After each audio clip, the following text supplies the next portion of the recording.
Vietnam, I consider to be the most dynamic of all the ASEAN countries. You work there, you know.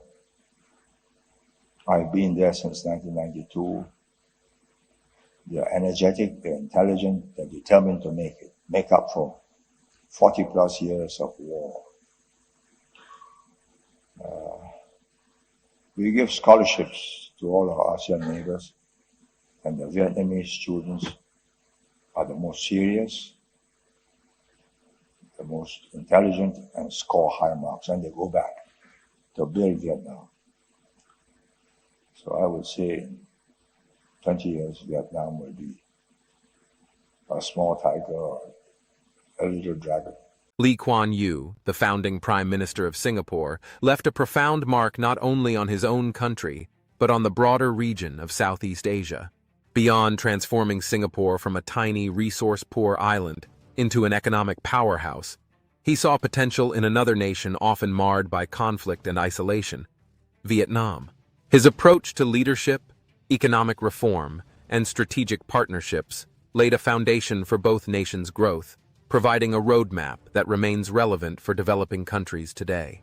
At the end of this video, there are 3 key lessons that we can use in our everyday lives. A war-torn nation with promise. Lee Kuan Yew's insight extended beyond Singapore's borders. While he led Singapore to unprecedented success, he kept a close watch on the rest of Southeast Asia, especially Vietnam. Lee saw untapped potential in Vietnam, even as the country grappled with the devastation of the Vietnam War. At a time when many Western powers underestimated Vietnam, Lee believed that Vietnamese people's resilience and drive could be channeled into prosperity with the right policies. During the 1960s and 1970s, while the Vietnam War raged, Lee cautioned the United States and other nations about the conflict. He suggested that a political solution would better serve Vietnam's future than further military intervention. Lee felt that the Vietnamese people were deeply committed to their independence and would fight with determination for it, regardless of the hardships they faced.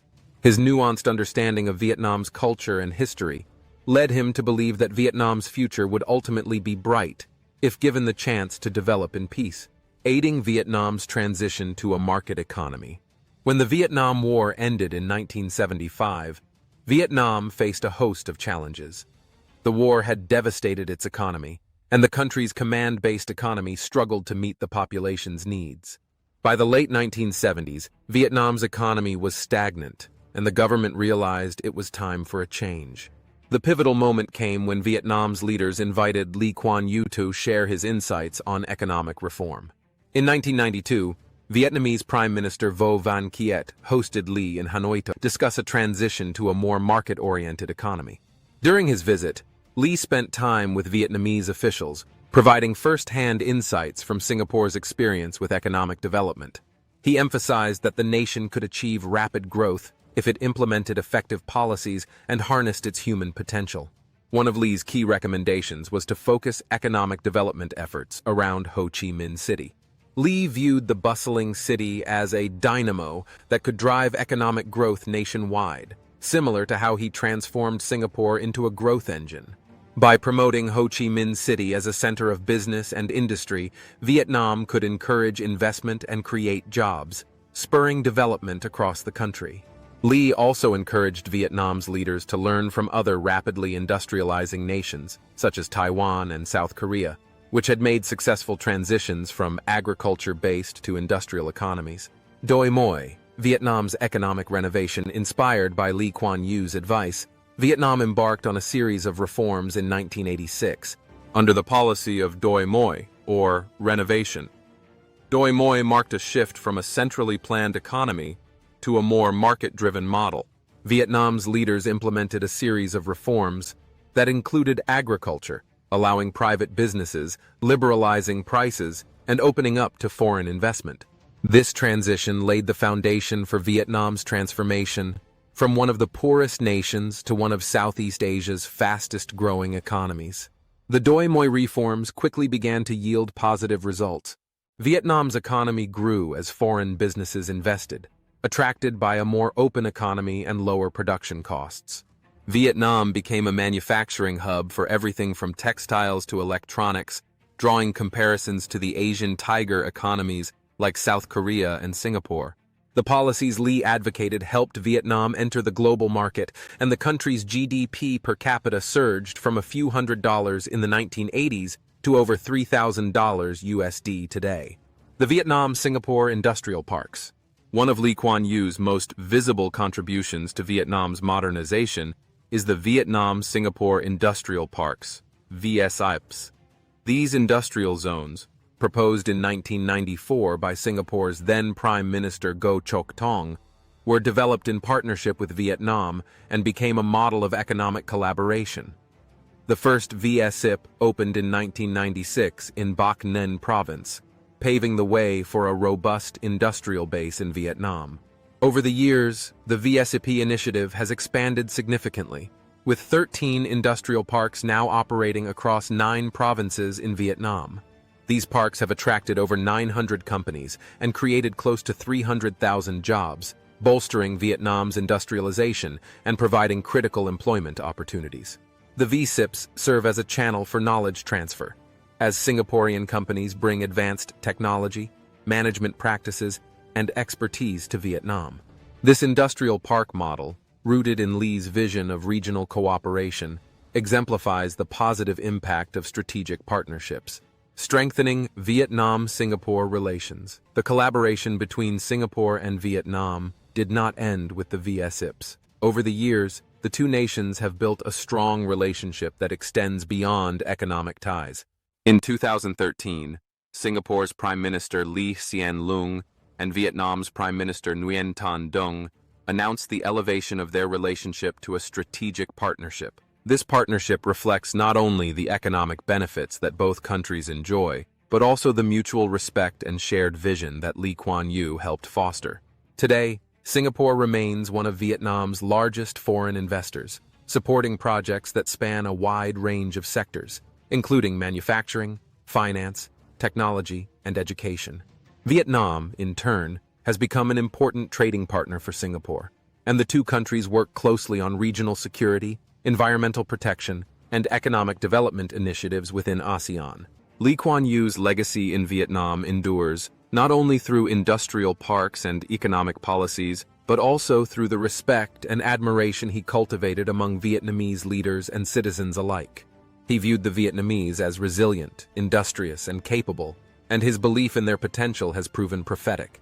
Vietnam has evolved from a war-torn country to a thriving economy, with robust growth and increasing prominence on the global stage. Even after his passing in 2015, Lee's influence continues to shape Vietnamese policy and development.